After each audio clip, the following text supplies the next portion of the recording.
Welcome to the Football Show on PLZ Soccer, sponsored by Arnold Clark. I'm Peter Martin. Great to have you with us on this Thursday. Alan Ruff, as ever, is alongside Hugh McDonald on this Thursday to talk about all the football issues.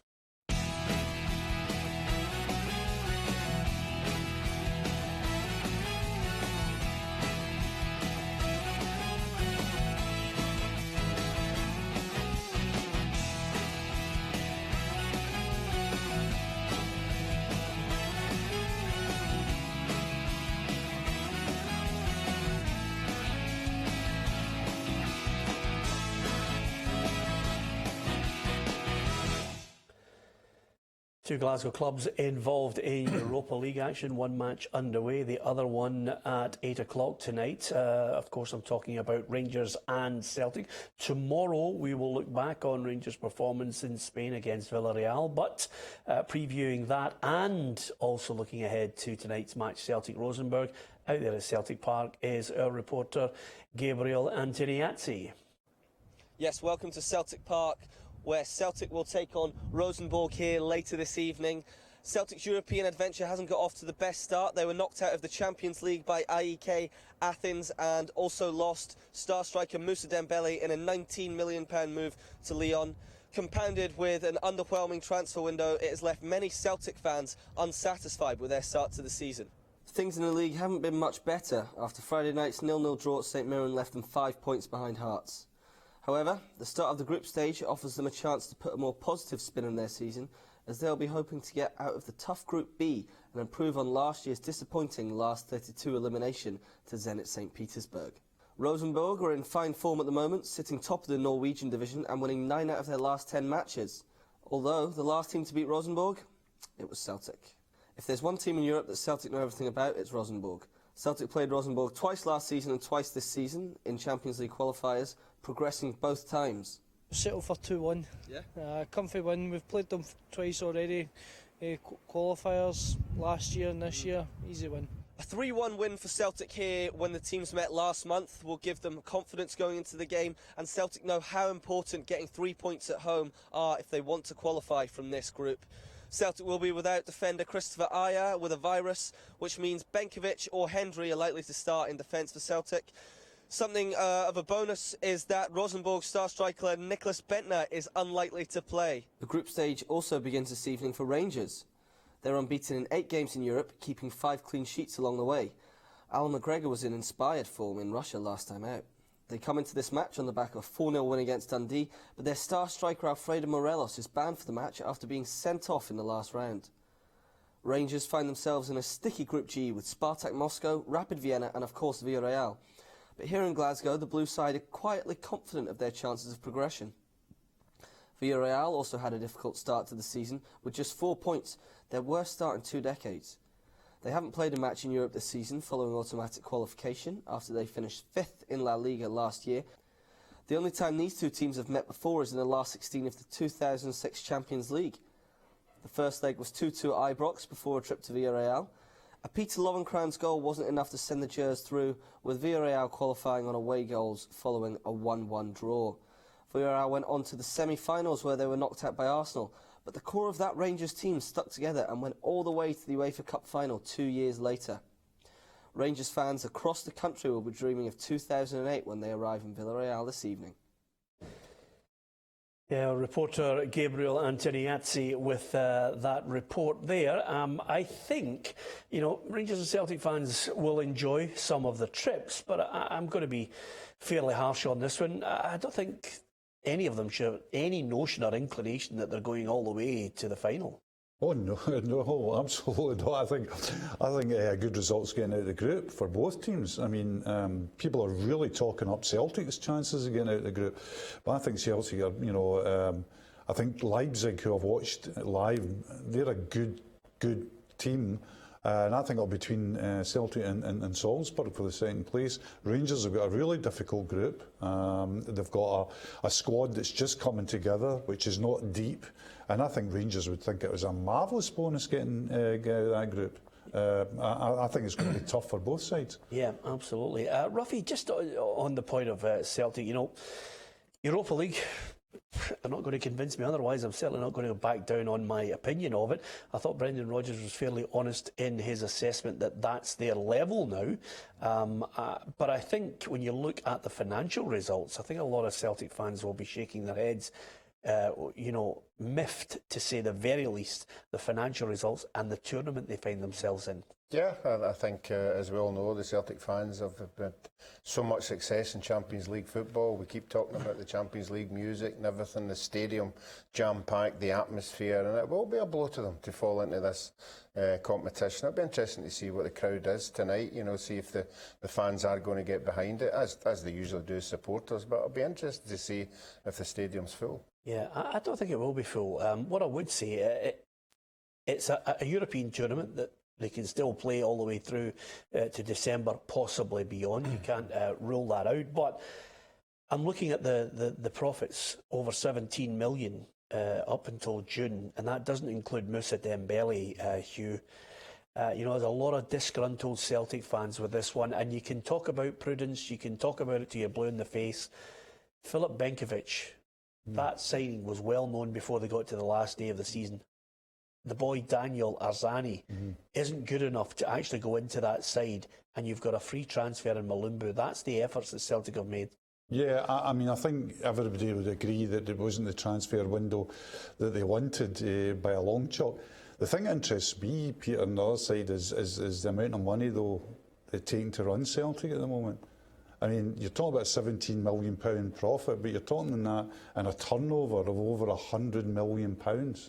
Over £100 million. You're talking about that turnover in a year where you have a full Champions League plus another European game, a treble in merchandising. And I think what's got to be addressed very, very quickly with Celtic is the costs. Fans are right to question who they're signing, etc.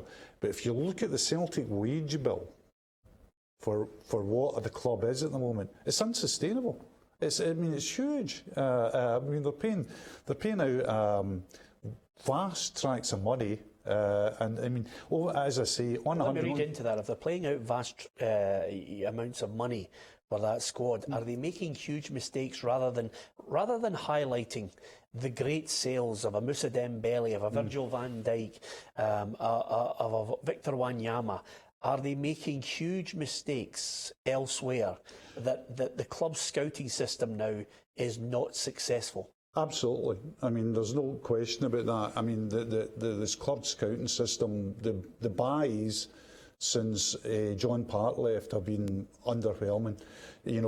People can cite, I would say the two buys since John Part left that would be more than satisfactory would be Dembele, but people would tell you that was well on the road before Brendan Rodgers got over the line. Another one would be Cham. I think they would be the two ones where post John Part that you would have no real quibbles about. To a certain extent, Scott Sinclair as well. We know he's not quite had the season that he had in the biggest, but there's been an awful lot, Peter, of players coming in on good wages that just haven't cut the mustard at all. We're sitting here tonight and on Twitter, Celtic fans will be talking about the penny pinching board, after that summer. But you're talking about Celtic, we're talking about maybe 8, 9 Celtic players on £1 million a year. That's no penny pinching in the SPFL. Yeah, it's poor recruitment. Yep, I think so.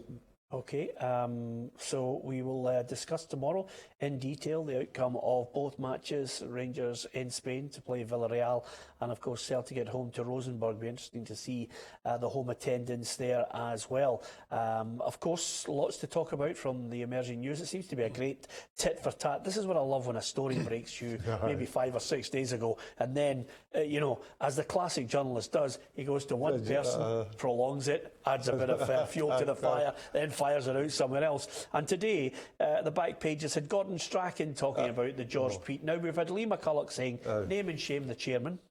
We've had Barry Ferguson in here saying, name and shame the chairman.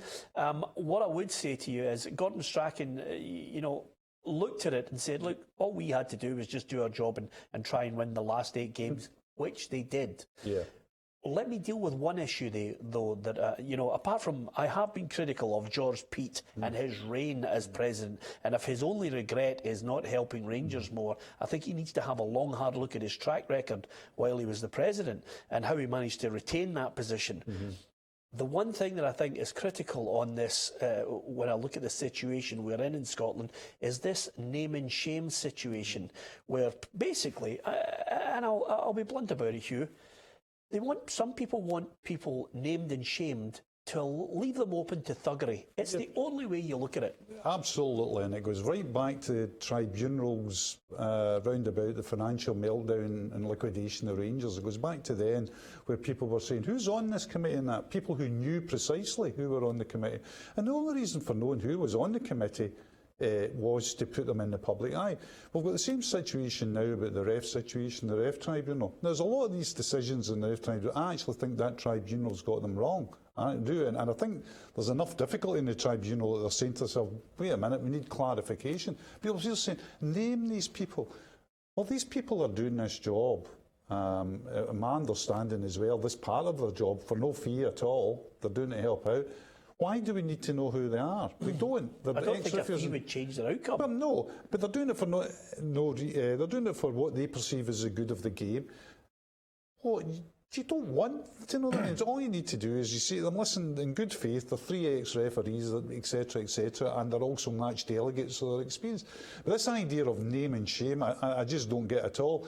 On the George Peat thing, I just think it's fantastic. Like, we've talked about it before in this programme, the way we do rows more than anything else. This is from 10 years ago. Yeah. and the other thing as well is there was no flashpoint to it. It was like a George Peat intro. I mean, this is all presumably died down over 10 years. And 10 years on, you got light blue touch paper and retire, Yeah. But great stuff. I mean, I think if you look into it, it's the first time that a season was ever extended, so Rangers did get help.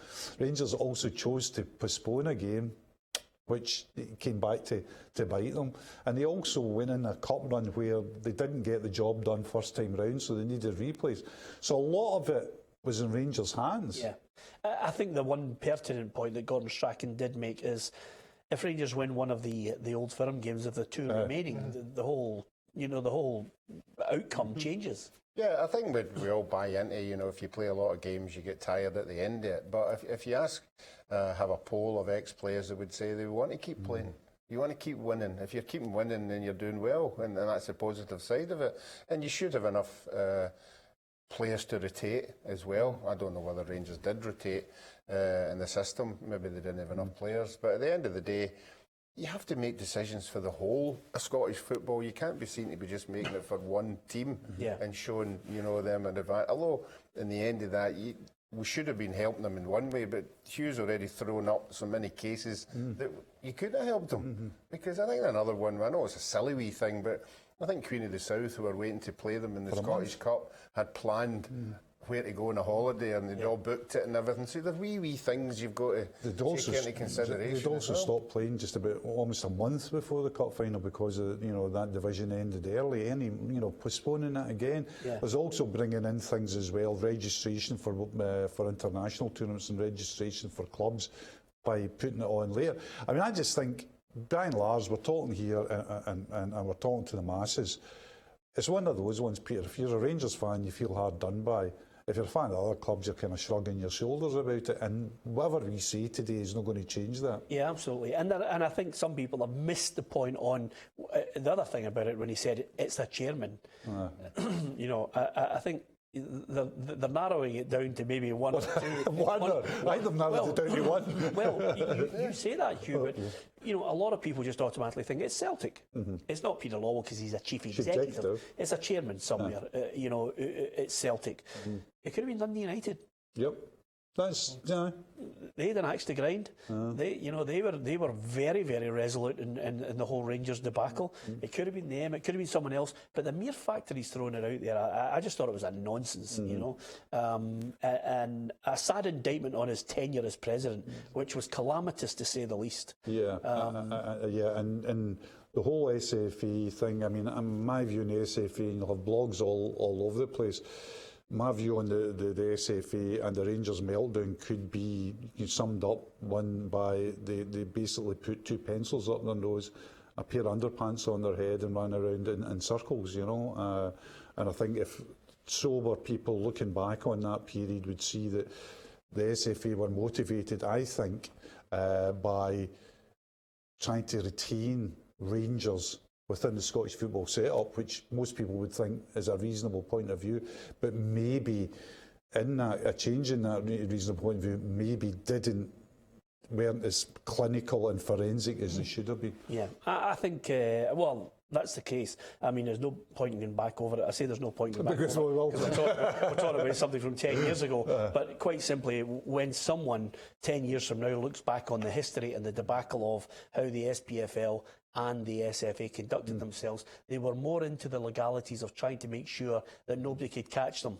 Yeah, rather than the problem that existed. Exactly, and one of the things about it as well was, the problem was always the start point, and I see the reasons for it because other clubs would agree with this because Rangers were a big financial player. Was how do we get Rangers as high up back into as high a position as possible? And that I think that motivated, and let's be honest, without going back all those years, some of the language about it was preposterous. Yeah. Here's a positive one. Craig Levine says that, and by the way, congratulations to Craig Levine, Manager of the Month for August.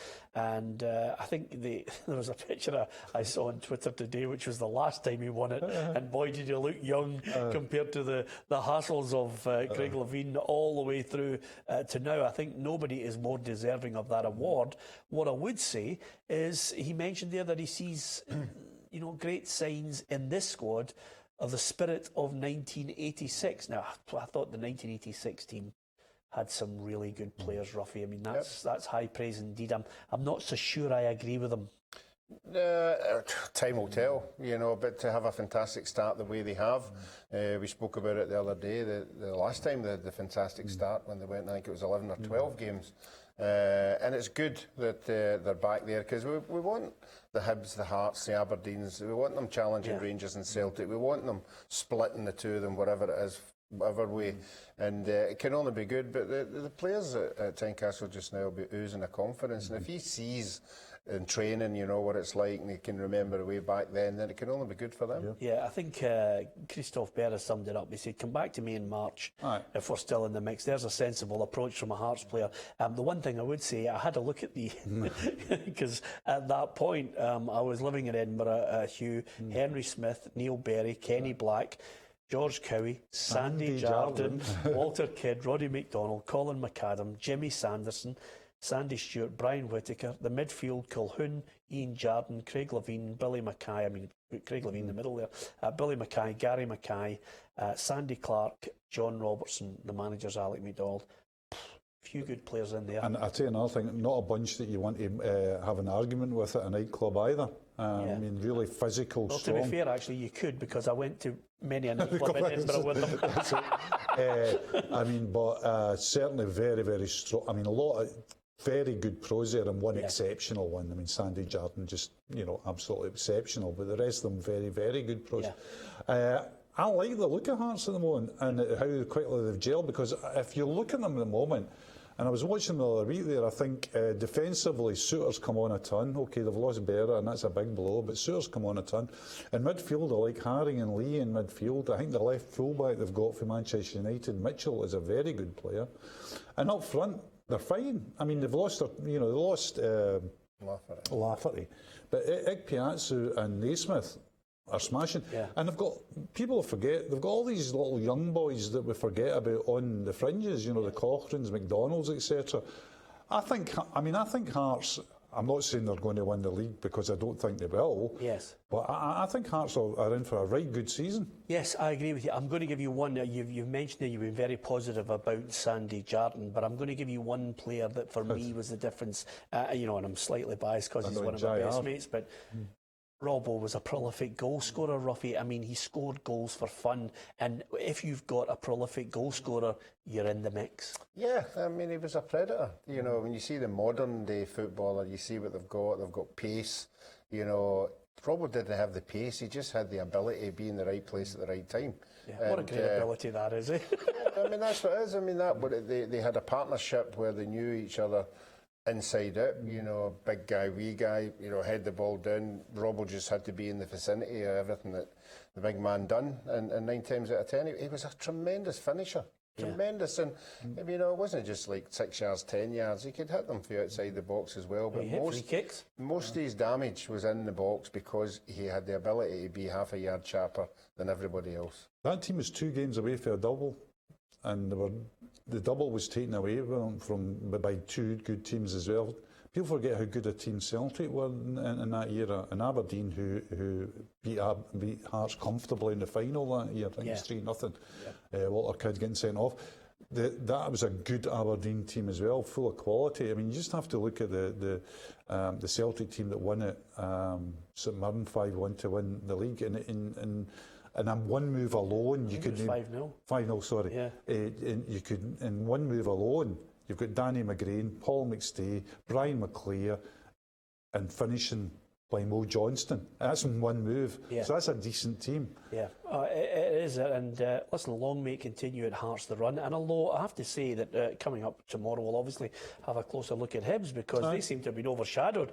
I'm loath to say which one has the natural order at the moment, but we'll talk about that tomorrow. Just before we go, Champions League special. I enjoyed the Liverpool game. Thought that was really good. As far as last night's concerned, I mean, Ronaldo's sending off was just... Ronaldo's sending off, I thought, was a joke, Hugh. It's all right. It's going to the SFA tribunal. The SFA, not only reinstate them, they changed the result to a 3-0 victory for Juventus. So, no, I thought it was very, very harsh as well. But it shows you the difference in interpretations, doesn't it? And of course, Ruffy, no, I think anybody who had a coupon on the Champions League last night certainly lost with Man City at home to Lyon. Yeah, I don't think anybody saw that coming. I think we all remember the Lyon when Celtic were playing them, you know, to qualify for the latter stages of the Champions League. I thought they'd went out a wee bit, you know, we hadn't been speaking about them in any European tournament for the last 2 or 3 years, but it might just be the case that they were one of these clubs that had to reinvent themselves, and certainly last night that was a tremendous result for them. Yeah, I have to say though, Hugh, the group stages is just all about the big boys getting through this monotonous situation of just get yourself 9 or 10 points and let the small minnows enjoy their 30 million cheque for the end of it. Yeah, well, that's great. That's the overwhelming thing for the Champions League is that not only can you not see certain clubs win it, you can actually see large tranches of the continent not winning it. You know, there's very few. When it all gets down to the bottom line, 3 or 4 teams can win it. Maybe 5 at the outside could win it. No more than that. So the big problem with Manchester City, though, is that they have put themselves in a little difficulty now by losing at home. You know, I'm not saying they're not going to qualify, but they have made it more difficult. Yeah, I would agree with that. I think you have to win your home games. We know the quality they've got, and when they go away from home, it's just as good. You know, the players I've got on show have got big players that can win these away games. And a wee word for Pogba. Special goal last night, Ruffy. Yeah, it looks as if him and the manager have had a wee chat, and they've gave him a wee bit more of an advanced role. You know, he's not sort of a sitting midfielder. He looks as if they're wanting him further up the park, and it just shows you what happens when the quality player gets that chance. Yeah. Okay. Thanks to Ruffy and to Hugh McDonald for their contribution tonight. Don't forget you can subscribe to our YouTube channel. Spread the word with our friends as well. Hope you enjoyed the programme. Good night.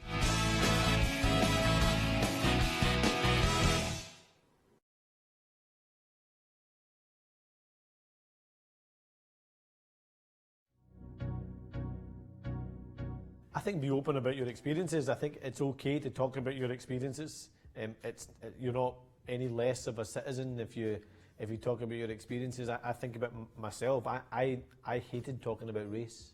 I hated talking about my faith, partly because I'm just a Glasgow boy like anybody else. I don't see myself as that identikit Muslim or an identikit Asian background. I see myself as a West of Scotland boy. So I didn't like talking about race or religion because it was in some ways highlighting my own difference.